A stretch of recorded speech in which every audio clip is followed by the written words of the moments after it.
la irrupción de miles de personas en las sedes del gobierno el domingo. Hay novedades y las vamos a conocer con Agus Rivas. Agus, ¿cómo estás? Muy bien, Dani. Bueno, a ver, ¿qué es lo que pasó en las últimas 24 horas? Vamos haciendo convitos así en actualización de información.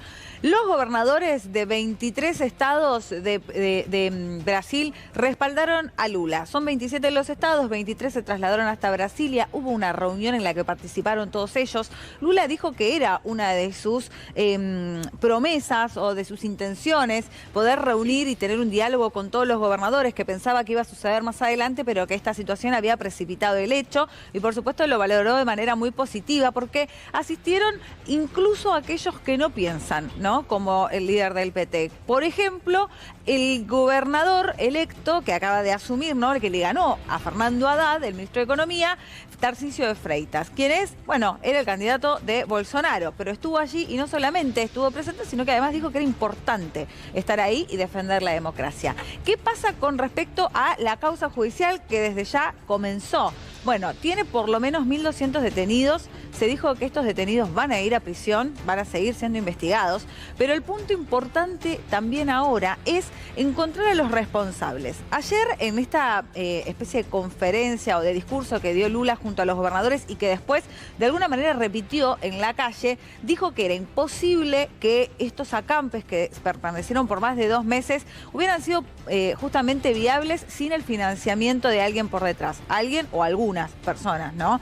Que en su pasado sindical él conoce muy bien cómo funcionan estos acampes y que no hay forma de sostenerlos si no hay financiación. Entonces la pregunta clave es quiénes están o quién está detrás de esto. Obviamente, bueno, y eso... todas las miradas apuntan a Bolsonaro, ¿no? Claro.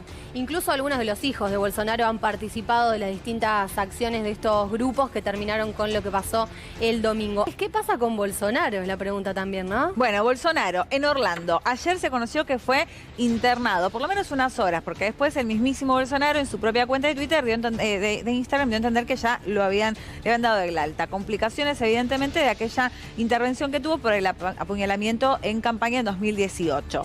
Pero déjame sumarte un dato muy importante. Sí. Ayer hubo una conferencia de prensa. Quien la dio, Ned Price, el vocero del Departamento de Estado. Se le consultó por el ingreso de Bolsonaro. Y él no responde sobre la individualidad. De hecho, dice, no voy a responder sobre individualmente, pero si un individuo, ¿no? Y ahí empieza la respuesta.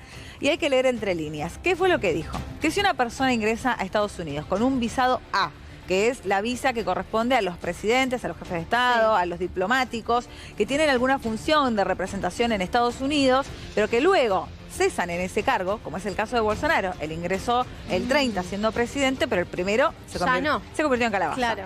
Entonces, que tiene 30 días desde su ingreso para rectificar esa situación y obtener la visa que corresponde, o técnicamente debería abandonar suelo de Estados Unidos. Ya no está cubierto por esa visa.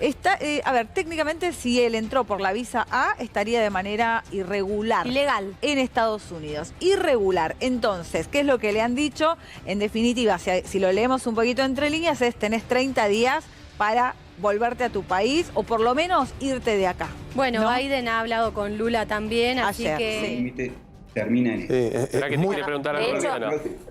Respondiendo a la pregunta del colega, sí. Yo creo que Bolsonaro cruzó un límite. Y de hecho hay un...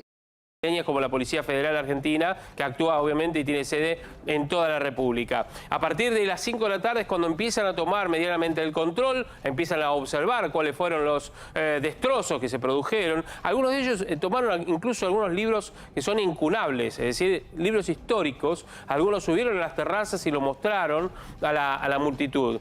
Lula decreta la intervención federal en Brasilia, que por supuesto todavía continúa para preservar cualquier tipo de insurgencia. Y hoy por hoy, ¿cómo está Lula a propósito de esta situación, Pablo? Sí, hoy se juntó a la mañana con las autoridades de los 3 poderes del Estado, con la Corte Suprema, con los representantes del Congreso, y sacaron entre todos un comunicado conjunto en que rechazan los actos terroristas de vandalismo, criminales y golpistas. Esta fue la definición, porque también hay mucha discusión sobre cómo interpretar estos hechos. ¿Son un intento de golpe de Estado? ¿Se puede hablar de esto como golpe de Estado teniendo en cuenta que por lo pronto no se conoce una organización visible que esté intentando tomar el poder? Bueno, un poco este comunicado da por tierra cualquier especulación. Las 4 cosas. terrorismo, vandalismo, criminalidad y golpismo. Las 4 cosas, y se ve a un Estado, lo que son las autoridades del Estado y de los 3 poderes de Brasil, unidos en contra de estos hechos que obviamente son gravísimos. Claro, hay una diferencia muy grande allí en Brasil, hay una grieta muy importante. En Brasil también. Bueno, acá en Argentina es lo mismo. Ahora, yo le voy a preguntar a Juan Venturini, que está con nosotros aquí para Venturino, analista internacional, gracias por haber venido. Por favor. A ver si hay un temor también en la Argentina respecto de esta situación. Pero espérame un segundito, Juan, que voy a hablar con Eduardo Sinkowski, que es nuestro colega periodista allí en Brasil. Hola Eduardo, ¿cómo te va? Buenas tardes. ¿Qué tal? Buenas tardes a todos. Un gusto estar con ustedes. Bueno, contanos cómo está, primero, antes que nada, la situación ahora, pasado este mediodía allí en Brasil. Bueno, la situación tiende a normalizarse, a conseguir Brasil una paz social que perdió ayer por algunas horas con un hecho conocido por todos de gravedad extrema. Hoy de mañana el ejército, a pedido del juez Alexandre Moraes, en un dictamen que hace de madrugada, consigue desalojar el campamento de Brasilia. Se calcula que 1.500 personas que estaban allí alojadas fueron directamente presas y llevadas a la Policía Federal.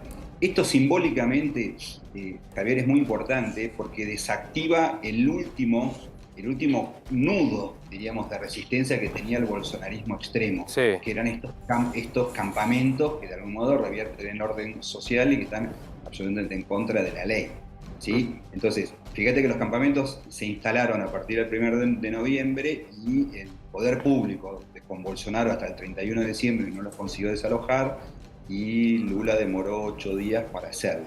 La pregunta era, bueno, lo que pasó ayer de algún modo ya estaba previsto, era la crónica de una invasión o de una tensión anunciada, ¿sí? Nadie imaginaba que iba a tener las proporciones que tuvo.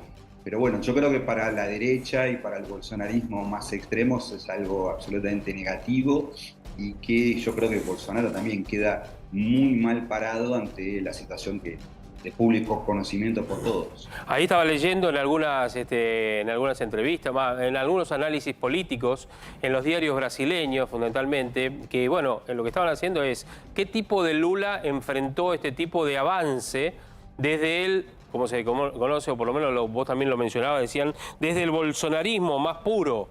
Es decir, es un Lula más fuerte todavía y con experiencia que en las gobernaciones anteriores. Desde ya, lo que pasa es que nunca en las presidencias anteriores Lula nunca le tocó lidiar con un enemigo tan amplio y con una fractura social como vive Brasil hoy en día. Sí.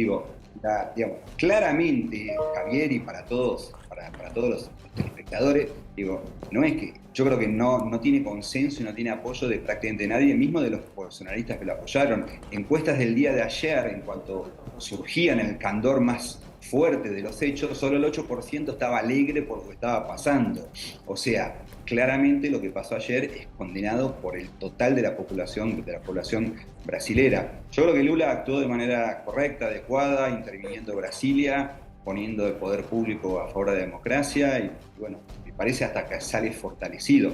Creo que hay un párrafo aparte para ciertos sectores de la derecha argentina que coquetearon con el bolsonarismo. Creo que hay que recordar que Eduardo Bolsonaro, yo salí en algunos programas con ustedes contando que estuvo en la campaña presidencial, juntándose con Burch, con Milei, con varios, con Pico, integrantes del PRO, que sacaban fotos. Creo que esto no es gratis, y creo que este coqueteo, en el fondo, en el límite, en el extremo a lo que llega el fascismo brasilero hoy, termina lo que vimos ayer.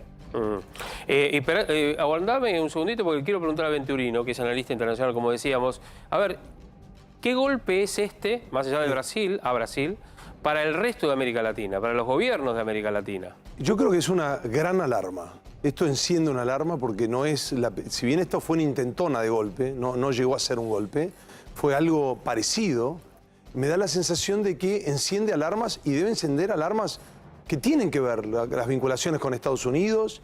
Fíjate el parentesco con lo que pasó en la era Trump. Sí. Fíjate casualmente Bolsonaro en Estados Unidos. Digo, esto tiene, siendo objetivos, algún antecedente histórico directo muy comparable. Sin embargo, por supuesto, no llegó a ser, ¿no? Sí. Y fíjate en este punto, encontramos un Lula muy fortalecido políticamente porque él viene de estar preso injustamente. Entonces, ya no solo tenemos a ese dirigente sindical que después fue gobernador, que después fue presidente. Estamos frente a una persona que de alguna manera se reinventa a sí mismo. Sí. Entonces, con cualquier dificultad que le toque enfrentarse, salvo lo que tiene que ver con la edad, digamos, estamos en un Lula potenciado claramente. Es decir, Eduardo, y vuelvo a vos, la policía, las fuerzas militares están plenamente subordinadas a Lula da Silva, porque hubo, ¿se acuerdan ustedes? Hace algunas semanas se hablaba que algún sector militar... En Brasilia no. No estaba de acuerdo. Hasta recién no. Bueno, claramente hubo una policía que estaba alineada con el bolsonarismo. Tal cual. Está todo subordinado al poder central, ¿no? Absolutamente. Digo, hoy creo que no queda duda que las instituciones brasileras funcionaron, que la democracia tiene anticuerpos y tiene resortes para combatir el fascismo y el autoritarismo. Probablemente hubo una siesta, por así decirlo, hubo un desliz, hubo digamos, podemos llamarlo de una manera tenue, una desinteligencia de información, de una manera más compleja, un complot o una actitud de convivencia del gobernador de Brasilia con estos sectores y de la policía local de Brasilia que tendrá que investigar. Pero hoy en día no hay duda, Javier, y creo que queda muy claro que hoy Lula tiene el control absoluto de la fuerza pública y que todos los resortes de la democracia funcionaron a favor de fortalecer el gobierno de Lula y fortalecer la democracia brasileña. Quería hacerles una pregunta, retomando...